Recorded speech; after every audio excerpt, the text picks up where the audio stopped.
एक पार्टी का इतना पुराना लीडर और आप उसके साथ में मतलब एक आम कैदी की तरह व्यवहार कर रहे हैं, ये मतलब शर्मनाक वाली बात है। क्योंकि मुख्तार के साथ में जो हुआ था वो उनके साथ भी हो सकता था।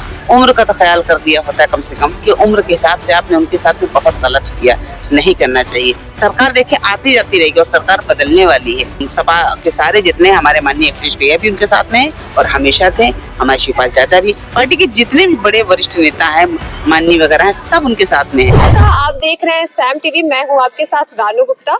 सपा की एक वरिष्ठ नेता आयुषी श्रीवास्तव जी, जिनसे हम जानेंगे जो आजम खान को लेके चर्चाएं चल रही है उसके बारे में। नेताजी ये बताइए, जो आजम खान को इस समय लेके चर्चाएं चल रही है कि वो बीएसपी के पार्टी में जुड़ना चाहते हैं, ऐसे काफी अफवाहें चल रही है, आप इसको कैसे देखना चाहते हैं? देखिए ये तो रिगमर है और लोग जो कहते हैं यहाँ जा रहे हैं वहाँ जा रहे हैं, अपना घर होता है, तो वो कहीं नहीं जा रहे हैं, खाली रिगमर है। अभी जेल में उन्होंने कितनी तकलीफ सही है।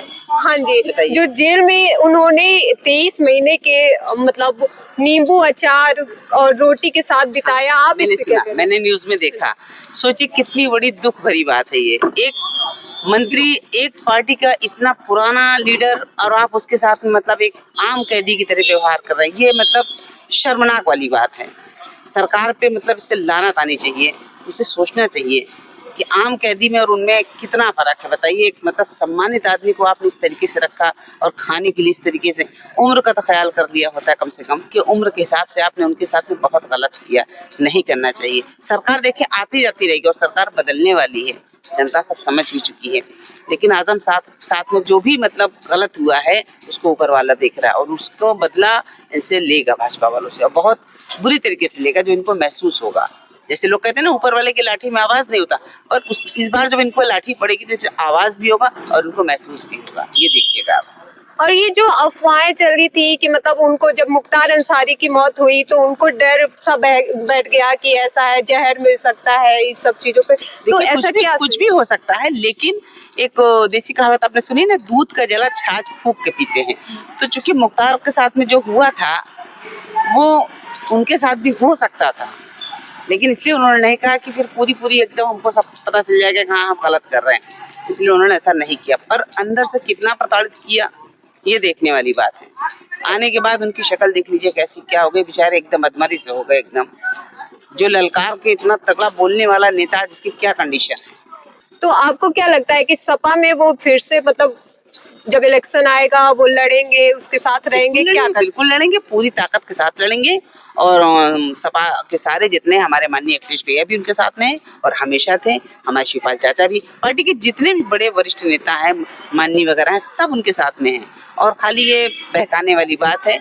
और आप जैसे कुछ मीडिया वाले हैं जो सीधी बकवास बताते हैं कि नहीं इधर जा रहे हैं उधर जा रहे हैं, कोई कहीं नहीं जा रहा है। तो ये र्यूमर तो फैला ही था, बीजेपी वाले फैला रहे हैं ताकि उनको ये लगे कि देखो मतलब वो इतने तकलीफ में थे, बीजेपी वाले ही तकलीफ दे रहे हैं और वही र्यूमर फैला रहे हैं। ये सोचो कितनी बड़ी बात है कि मतलब तुम ही हमको जहर दे रहे हो और तुम ही मुझको जो है दवा देने की कोशिश कर रहे हो। एक तरीके से जो कहावत है वो गलत नहीं है। देखिए ये किस मजबूरी में कैसे क्या कह रहे हैं ये हर आदमी जानता है। आप खुद बताइए, नींबू और अचार की बात हो रही, इससे बड़ी बात क्या हो सकती है कि जो बंदा मतलब कि वो नाजो नखरे से पड़े, माना कि जेल में ये सब सुविधा नहीं होती है, लेकिन कम से कम VIP पर्सेंट है, उसके लिए कुछ तो सोचना चाहिए कि आप क्या दे रहे हो, कैसे कहाँ रख रहे हो, कैसे सो रहे हैं, पल पल पर उनके लिए डॉक्टर की व्यवस्था करनी चाहिए, देख रेख करना चाहिए।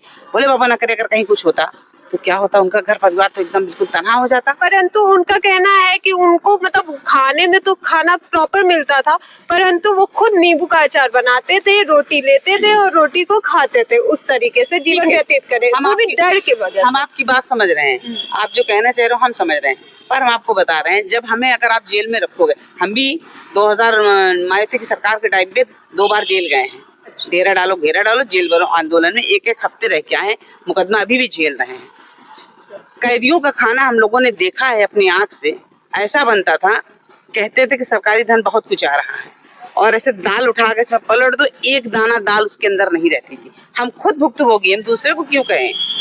वो हमारे आजम साहब हैं, उन्होंने तो उनकी बहुत बड़ी मेहरबानी है कि उन्होंने कुछ नहीं कहा, लेकिन वास्तविकता उनका चेहरा देख के आप जान लीजिए उनके साथ में कितना गलत व्यवहार हुआ है। बताते हैं कि हम खुद जेल में होकर आए हैं, हम ही नहीं 84 लोग बनते, जिसमें 7 महिलाएं थी, एक हम भी थे उसमें से। मगर बहुत बुरी दशा है, जेल के कैदियों से भी ज्यादा बदतर दशा है। हमने ये देखा, जो रोटी आती थी वो मतलब लगता था ये आटा है, ऐसे कच्चा आटा। दाल, उसमें दाल एक भी ढूंढ नहीं सकते।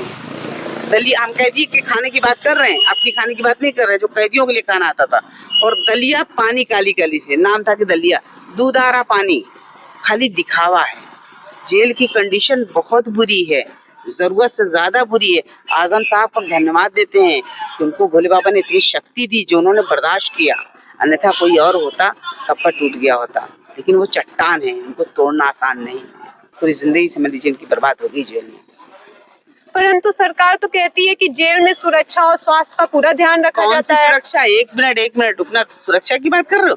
अभी गायत्री प्रजापति पीटे गए हैं, अपना घर छोड़ के भाग रहे हैं, अपने घर में जो है वही सुरक्षित है। और अभी राकेश सिंह वहां प्लेन में पीटे गए, कौन सी सुरक्षा है?